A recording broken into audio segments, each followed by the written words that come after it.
In today's video, I'll break down why most people only have tight psoas on one side, how does it relate to your lower back pain, and most importantly, how you can fix it long term. Now, if you're new here, my name is Alvin. I have a master's degree in biomechanics and kinesiology. Over the past 6 years, I've helped over more than 400 plus desk workers move and train again completely without their lower back pain. Now, for most of the people, tight psoas only happening on one side of your body, which will be your left side. But first, let me put this clear. Your psoas is never the root cause of your lower back issue. They're just muscle, okay? And muscle respond to the position of your joint. So they're just doing what they're capable of doing in this compensatory pattern. Now, if you treat your psoas in isolations without your hip, your foot, your upper body rotation, and your nervous system, and hope this can fix your lower back problem, well, all I can say is good luck. Now, don't get me wrong. If your goal is to get some temporary relief, stretching, massage, chiropractic care, they're the way to go. I mean, they're super comfortable, but if you want to fix your tight psoas and low back problem long term, you need to look at our human body as a whole. Now, the base of your psoas attached on your lumbar spine and then run all the way down to the lesser trochanter of your femur. So when this muscle contracts, you will create excessive lumbar lordosis, external rotation of your femur, and turn your spine towards the opposite side. So if I can show this on the pelvic model, it will be like this. So why most people only feel tight on their left side? Because our human body is naturally asymmetrical. We have asymmetrical brain function,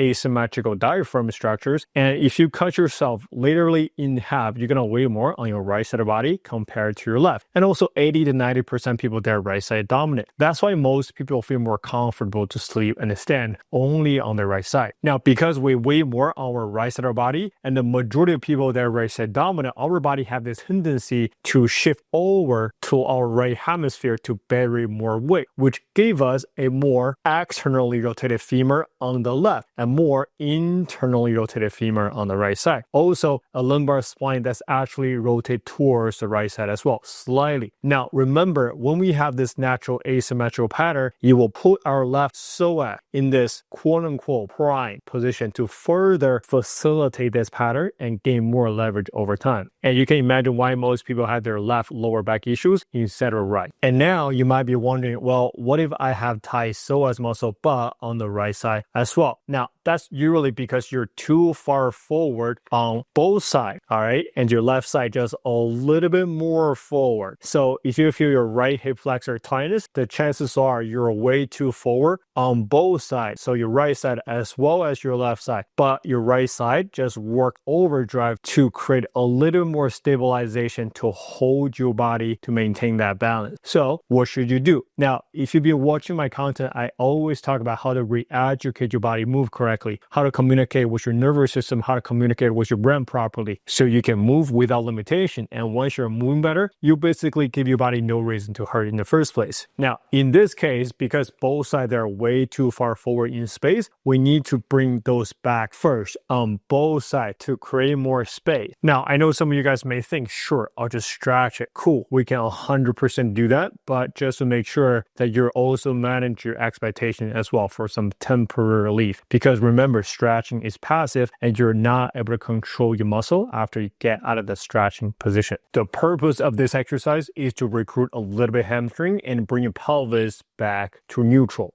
First, I want you to set yourself up in this 90-90 position. Now, keep your whole foot flat, but stay heavy on your heel. I want you to dig down through your heel, engage a tiny bit of your hamstring right here, and you're going to lift up your pelvis until you can feel your lower back is completely flat and relaxed on the floor. Now, once you got this part right, I want you to slightly squeeze the ball between your knee. Give it about 1 or 2 out of 10 intensity. You want to feel a little bit inner side muscle engage on both sides as well. Now, once you got everything right, and now you can start counting breaths. Breathe in through your nose and out through your mouth for about 10 breaths. So once we bring both of our pelvis back, the second thing we need to do will be actively re-educate your right pelvis to learn external rotation and then push out of the right side and recruit muscle like your glute max, your glute med, your hip abductor can be super helpful in this context. Now, to set up this exercise, I want you to lay stay on your side. Now, there's going to be 90 degrees on the top side and also another 90 degrees on the bottom side. So I want you to make sure the bottom side is in full hip extension, which means a straight line from your knee to your pelvis to your shoulder and to your head without arching your lower back. Now, if you can do that, you can also move your knee just a tiny bit forward, so that way we can make sure we don't arch your lower back. Now, first thing I want you to do, just be 100% relaxed. Breathe in through your nose, 5-second inhale, 2-second pause, and then 8-second long and controlled exhale. I don't want you to feel anything throughout your body. No neck, no shoulder, no lower back. Now, once you can do that, give me a slight quick posterior pelvic tilt. Imagine your pelvis is like a bottle of water. It's not spilling at the front, it's not spilling at the back. Perfectly balanced. Now, once you can do that, give me a little press into the wall right there. Now, once you can get this right, I want you to move your knee, not your lower back. Okay, move within your genuine range of motion. Only move within your pelvis. Inhale, I want you to move your knee slightly forward, just a little bit, and then press into the wall. Exhale, lift it up just a tiny bit as well. You're gonna feel right lower butt cheek engaged, your right glute max. Now, on the bottom side, I want you to find the trochanter contact. On the top side, I want you to find the glute max engaged, your lower butt cheek. And for most people who have left psoas tightness, now let's address it. So because you have a pelvis that's slightly more turned towards the right side, and your left side is biased more towards external rotation, so what we need to do is we want to facilitate the opposite joint actions, which will be internal rotation and turn your spine and pelvis slightly towards in the middle. So muscle like your hip internal rotator muscle, your side ab, transverse abdominal, and your left adductor and hamstring can be really helpful in this contact. Now, first step of this exercise is I want to set it up in this 90 position, meaning 90 degrees around your knee and 90 degrees around your hips. Now, don't go anywhere too far forward or too far backward, all right? Now, once you got this right, I want to relax your head right on the top of your arm. Now, once your body is 100% relaxed, now I want you to initiate with your knee. You can put a foam roller, you can put a small ball, or you can put a pillow between your knee. Now, I want you to make sure both your feet are flat on the wall. Now, the next time when you take an inhale, I want you to move your knee backward just a little bit. And when you exhale, I want you to press the ball down a little more as well. So